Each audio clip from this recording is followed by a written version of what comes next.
নমস্কার, দেখছেন talk to Bangla. আমি অভিষেক রয়েছে আপনাদের সাথে। এই মুহূর্তে যে খবর নিয়ে উপস্থিত হয়েছে, সুপ্রিম কোর্টের আদেশ সম্পূর্ণভাবে না মানার ফলে কিভাবে ওম বিড়লা এই মুহূর্তে চাপে পড়ে গিয়েছেন সেটা নিয়ে আপনাদের সাথে একটু আলোচনা করব। কিন্তু তার আগে আপনাদেরকে জানাই, এই মুহূর্তে যে সংসদে মনসুন সেশনটা হলো, সেই ক্ষেত্রে যা খবর উঠে আসছে সেটা দেখলে দেশের মানুষ হিসেবে আপনাদের সত্যি চক্ষু চড়ক গাছ হয়ে যাবে। তার কারণ দেশের জনগণের ট্যাক্সের টাকা দিয়ে যে সংসদ বসে, সেই সংসদে কার্যক্রম কতক্ষণ হলো আপনারা শুনবেন।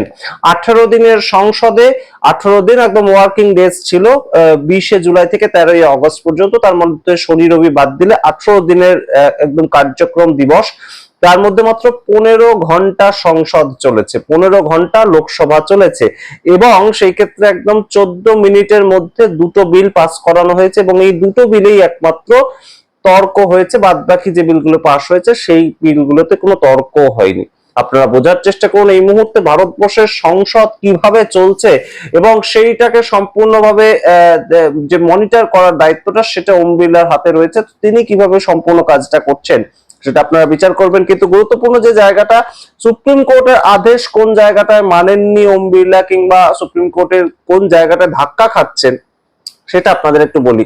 গুরুত্বপূর্ণ বিষয় হচ্ছে, এই মুহূর্তে একদম সরাসরি অমিত শাহ তাকে কোনোভাবেই নোটিফাই করেননি ওম বিড়লা, এবং আমরা ইতিমধ্যেই দেখতে পেয়েছি, আপনাদের খবরও জানিয়েছি যে ওম বিড়লা তার সচিবালয় থেকে রাহুল গান্ধীর উদ্দেশ্যে কিন্তু একটা নোটিশ জারি করা হয়েছে, এবং সেই নোটিশটা কিন্তু বিশেষ অধিকার হনন নোটিশ। সেই বিশেষ অধিকার যে নোটিশটা জারি করা হয়েছে রাহুল গান্ধীর উদ্দেশ্যে, সেটার কারণটা কি?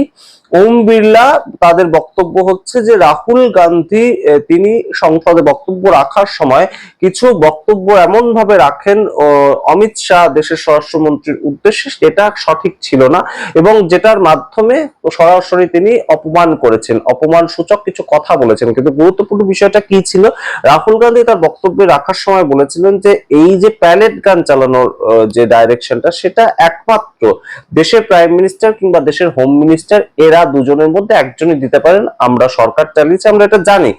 এই বিষয়টা অমিত শাহ এসে ক্লিয়ার করুন। কিন্তু আপনারা দেখুন, রাজ্যসভার ক্ষেত্রে সিপি রাধাকৃষ্ণন, তিনি তো উপরাষ্ট্রপতি ভারতবর্ষের, তিনিও তো সংসদে সভাপতি রাজ্যসভার ক্ষেত্রে, তিনি পর্যন্ত কিরেন রিজিজুকে বললেন যে আপনি কাইন্ডলি বিরোধীদের রিকোয়েস্টটা পৌঁছে দিন এবং দেশের স্বরাষ্ট্রমন্ত্রীকে হাউসে আসতে বলুন। সেটা পর্যন্ত তিনি করতে পারলেন। ওম বিড়লা সেই কাজটাও করেননি। ওম বিড়লা চাইলে পারতেন একদম সরাসরি, যখন অমিত শাহ চিঠি লিখেছেন তাকে একটা সময় দিতে, সেটা 12 তারিখ হতে পারে, 13 তারিখ হতে পারে, যে কোনো দিন সময় দিতে, শেষ দিনে অমিত শাহ 15 মিনিট বলবেন, তার পরবর্তীতে সংসদ স্থগিত হয়ে যাবে, সেটাও তিনি করতে পারতেন। কোনো হাঙ্গামার বিষয় ছিল না। যে বন্দে মাতরম গাওয়া হলো, তার পরবর্তীতে 15 মিনিট সংসদের সময় দেওয়া হলো, এবং অমিত শাহ নিজে স্টেটমেন্ট দেবেন, সঙ্গে সঙ্গে তিনি চেয়ার ছেড়ে উঠে চলে যেতে পারতেন যে আজকে একদম অনির্দিষ্টকালের জন্য সংসদ বন্ধ। সেটাও তিনি করলেন না। বন্দে মাতরম গাওয়ার পরেই একদম সংসদ অনির্দিষ্টকালের জন্য বন্ধ হয়ে গেল।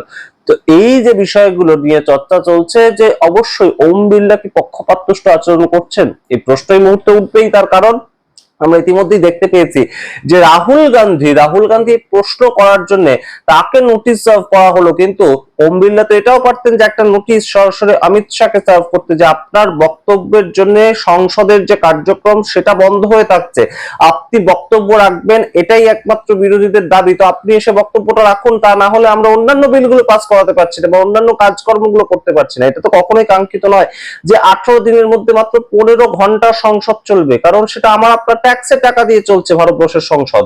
এবং সেই ক্ষেত্রে সংসদরা যারা যাচ্ছেন তারা নিজেদের বক্তব্য রাখবেন, নিজেদের সাংসদ ক্ষেত্রে বক্তব্য রাখবেন, সেই কাজটাও সরাসরি হলো না। এবার আপনাদেরকে বলি যে টিএমসির যে সাংসদদের নিয়ে কিন্তু পড়েছেন ওম বিড়লা বেকায়দা। তার কারণ সেখানেই আসছে সুপ্রিম কোর্টের আইন অমান্য করা, কিংবা সুপ্রিম কোর্টের একটা নির্দেশ অমান্য করার প্রেক্ষিত।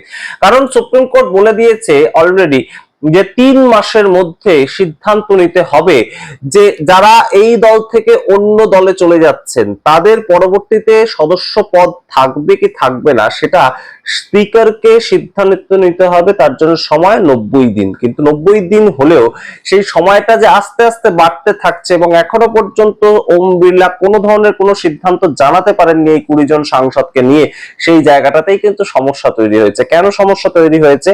সেটা নিয়ে আপনাদের সাথে একটু বিস্তারিত আলোচনা করি। আপনাদের জানা থাকবে নিশ্চয়ই ইতিমধ্যেই মমতা বন্দ্যোপাধ্যায়ের তরফ থেকে 4 জন সাংসদ, কল্যাণ বন্দ্যোপাধ্যায়, অভিষেক বন্দ্যোপাধ্যায়, মহুয়া মৈত্র, এবং এরা সবাই সরাসরি গিয়ে ওম বিড়লার সঙ্গে দেখা করেছেন ইতিমধ্যেই, যে আমরা আপনাদের 10 দিন সময় দিচ্ছি, 10 দিনের মধ্যে যদি আপনি এদের সদস্যতা সম্পূর্ণভাবে খারিজ না করেন আমরা সুপ্রিম কোর্টের দ্বারস্থ হবে। সুপ্রিম কোর্টের সেদিক থেকে নির্দেশ কি রয়েছে? সুপ্রিম কোর্টের সরাসরি নির্দেশ রয়েছে যে এই ধরনের দলত্যাগ বিরোধী আইন লাগু করার ক্ষেত্রে 90 দিন সময় থাকছে, যে তারা কোন দলের সেটাকে জানাতে হবে স্পিকারকে, এবং তারা আদৌ তাদের পুরনো দলের পক্ষ থেকে যে সদস্যতা পেয়েছিল, ধরুন রচনা বন্দ্যোপাধ্যায় তো জিতে এসেছিলেন তৃণমূল কংগ্রেসের পক্ষ থেকে, কিন্তু এখন তিনি রয়েছেন এনসিপিআই তে, তো সেটাকে আদৌ সম্ভব? দেশের সংবিধান কি বলছে? এটাকে নিয়ে স্পিকারকে তার অবস্থান স্পষ্ট করতে হবে, এবং সেটার জন্য 90 দিন সময় রয়েছে। সময়টা যত এগোচ্ছে তত কিন্তু স্পিকারের উপর চাপ বাড়ছে। তার কারণ একদম আমরা দেখতে পেয়েছিলাম যে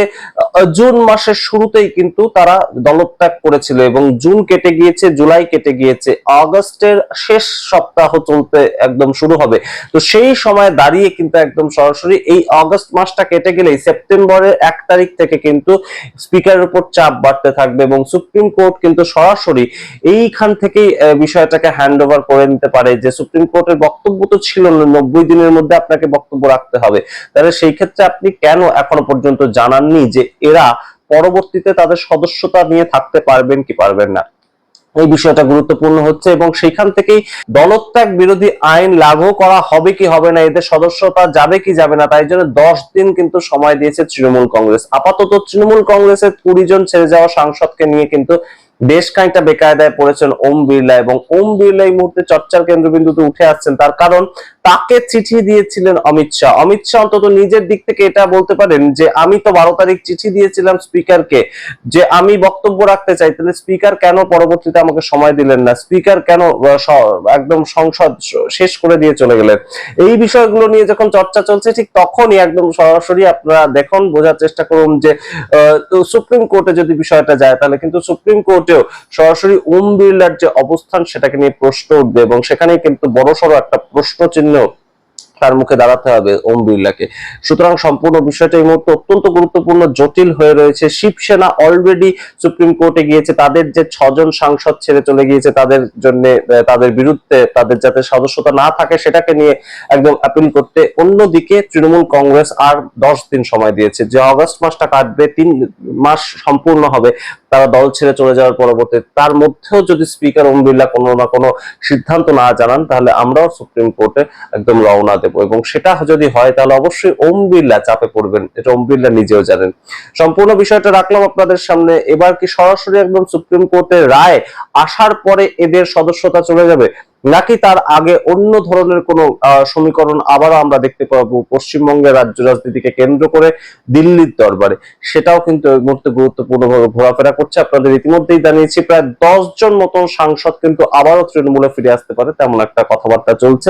যদিও তাতে তৃণমূল কংগ্রেস খুব যে শক্তিশালী হবে বা তৃণমূল কংগ্রেস আবার আগের ফর্মে ফিরে যাবে তেমন কোনো সম্ভাবনা দেখছে না কেউই। কিন্তু অবশ্যই গুরুত্বপূর্ণ বিষয়টা, এই মুহূর্তে বেশ চাপেই রয়েছেন ওম বিড়লা। 18 দিনে মাত্র 15 ঘন্টা সংসদ চালানো, এবং তার পরবর্তীতে তার সিদ্ধান্ত, তার অবস্থান, এই যে যারা দলত্যাগ বিরোধী আইনের আওতায় পড়ছেন কি পড়ছেন না সেটাকে নিয়েও তার অবস্থান তিনি খুব স্পষ্ট করতে পারছেন না। আপনারা সামগ্রিক রিপোর্টের ভিত্তিতে কি মনে করেন অবশ্যই কমেন্ট বক্সে কমেন্ট করুন। দেখতে থাকুন টক টু বাংলা। অবশ্যই টক টু বাংলা ইউটিউব চ্যানেলকে সাবস্ক্রাইব করতে ভুলবেন না, জয়েন বাটন ক্লিক করে আমাদের মেম্বারশিপ নিতে পারেন। ধন্যবাদ।